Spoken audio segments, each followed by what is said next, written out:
Hola, profesora Tarp. Esto es mi foro video de los rasgos que dentro de la novela de Misericordia que ejemplifican el realismo.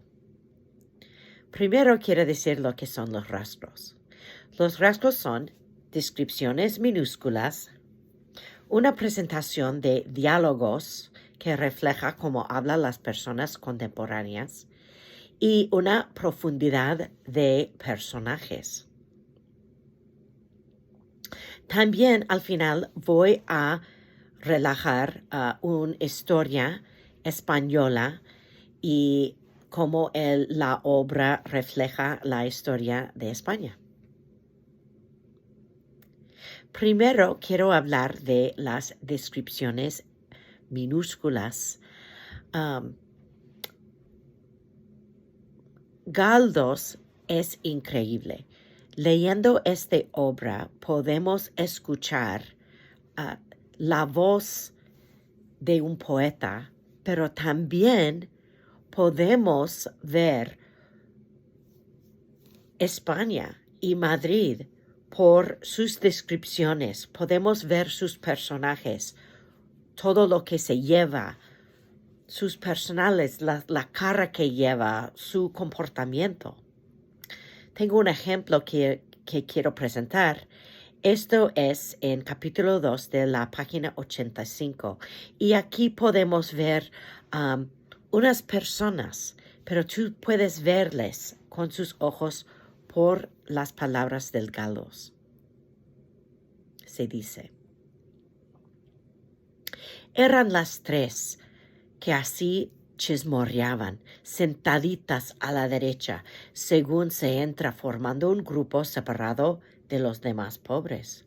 Y una de ellas ciega, o por lo menos cegata, las otras dos con buena vista, todas vestidas de andrajos y abrigadas con pañolones negros o grises. La señá Casiana, alta y huesada, hablaba con cierta arrogancia, como quien tiene o cree tener autoridad. Y no es inverosímil que la tuviese, pues en donde quiera, para cualquier fin, reúnen media docena de seres humanos. Siempre hay uno que pretende imponer su voluntad a los demás. Y en efecto, la impone. Su voz, por las palabras escritas, nos da al lector como un retrato, una pintura de los personajes que se presentan. Podemos sentir cómo se sientan estas tres mujeres separadas. A mí me encanta.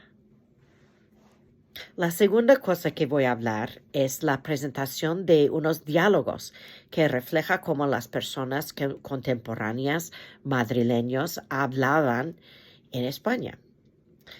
Podemos ver que en varias ocasiones el narrador participa en el relato utilizando un estilo directo. Y usa el vocabulario de los personajes, pues que refleja cómo cada uno de ellos hablan. Patrones, diferente vocabulario. Y un ejemplo es muy corto, pero lo que me gustó es que él se presenta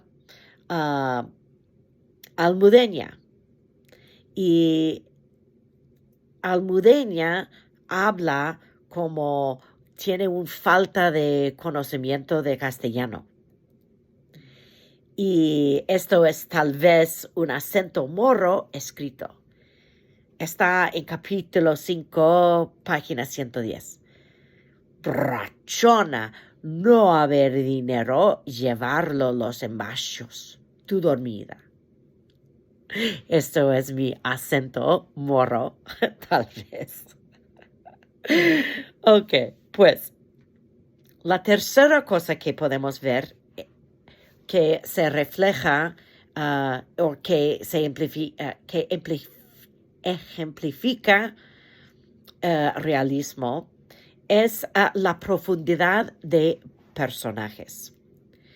Yo estoy pensando que Galdós es el primer escritor de telenovela, porque tiene tantas personas que se enredan y se presentan una cara y después se presenta otra cara y hay problemas y hay soluciones, y esto me encanta de esta obra.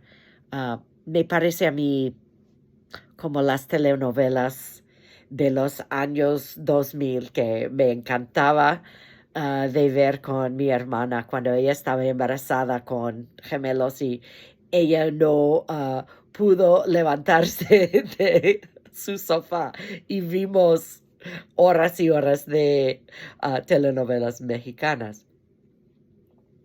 Pero esos son los personajes, como profundidad, que hay muchos.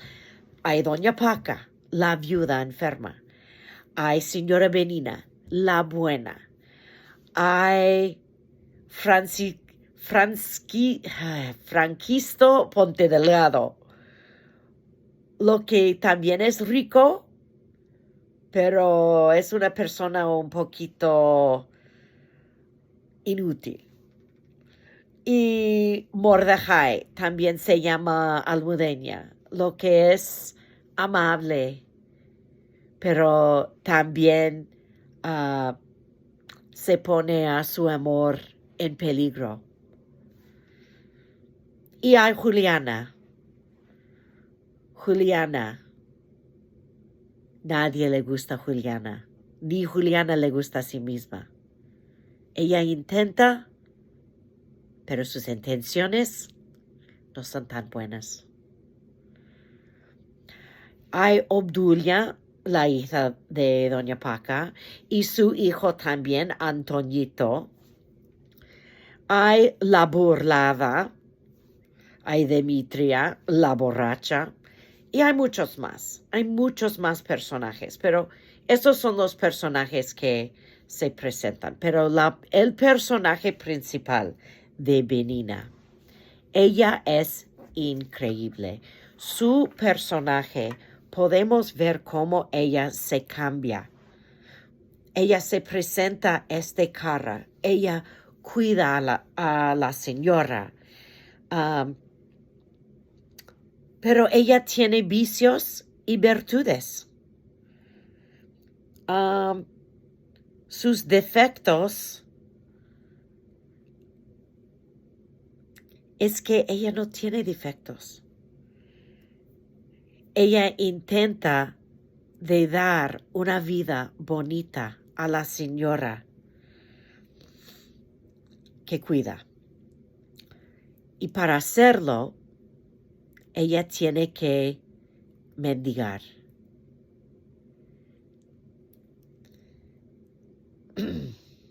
Al final podemos ver que ella es generosa, tan generosa que ella tiene problemas con policía y al final se pierde su trabajo. Ella es generosa y caritativo, pero también es muy avaro, que ella puede ahorrar dinero y ahorrar pan. Ella también puede distribuir pan. Pero esto es la hipocresía, esto muestra la hipocresía de la época. Podemos ver que hay ricos que son pobres, pero se vistan ricos, pero son pobres.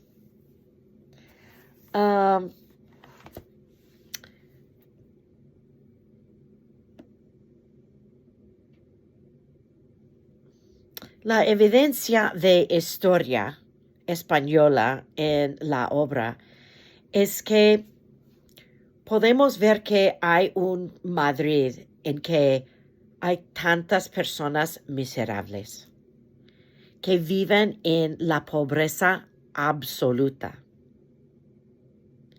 Y esto era un estrato social ah, que existía en Madrid ah, por la revolución industrial que estaba elevando, um,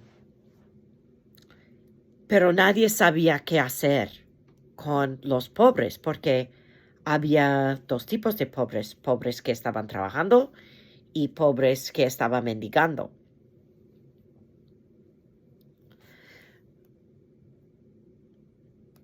En lo que dijo Teresa Fuentes Pérez en su artículo A Diseased Morality, Begging Indiscriminate Charity and Galdo's Misericordia, she states this: begging was a fundamental problem in Spain in the last half of the 19th century, and there was a need to differentiate between those poor who was regarded as deserving of charitable assistance and those who were not.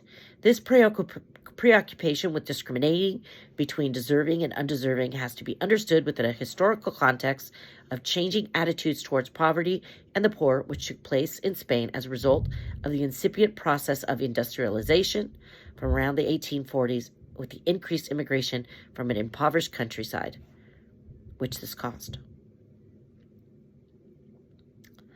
Mi experiencia con con los que piden limosnas es que 100 años después de que esta obra estaba escrita, yo era un estudiante en la ciudad de Granada. Y en Granada, donde vivía yo vivía cerca del río y yo tenía que pasar hacia el centro de la ciudad, y la universidad donde asistí clases era al lado del catedral principal de Granada. Y yo tenía que pasar por la plaza enfrente del catedral. Y cada día había 3 mujeres allí y ellos se vestían como indios. Y esto fue muy curioso para mí porque no había indios en España. Hay indios en Perú y hay indios en México que tienen las trenzas y estaban vestidas como los indios que ellos sabían de México, porque yo soy de California, yo conozco quiénes son los indios de los indios mexicanos, las indígenas, las personas indígenas. Pero esta eran gente que estaban vestidas así. Y cada día que yo pasaba por la plaza, estas mujeres intentaron de poner una flor adentro de mi camiseta o mi chaqueta, en los bolsillos, así, le pasan y le ponen así. Y después le ponen la mano para un limosna. Y lo que yo no sabía es que esto era parte de la cultura, que ellas estaban trabajando. Pero yo tenía la mentalidad que esto no es trabajo. El mendigar no era trabajo en mi mentalidad. Pero estoy ahorita dando cuenta de, ya 100 años después, como el gobierno estaba dando licencias a personas a trabajar así, que todavía hay gente que está trabajando así. Y yo tenía que pagar muchos días, como muchas semanas, yo estaba dando una peseta pasando a ellos porque ellas no me dejaron a pasar sin dar peseta. Y después las mujeres que trabajaban en las tienditas, después me enseñaron que, porque soy estudiante, aunque no soy turista, pero soy americana y no soy española, yo no tenía que pagar a ellas. Ya pagué bastante y dejé de pagarlas.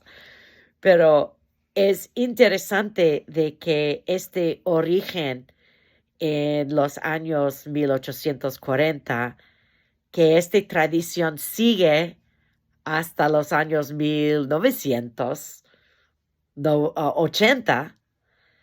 Y yo no sé si todavía está pasando porque yo no he estado en España por casi 20 años, pero estoy pensando que todavía hay gente que está mendigando en frente de las iglesias.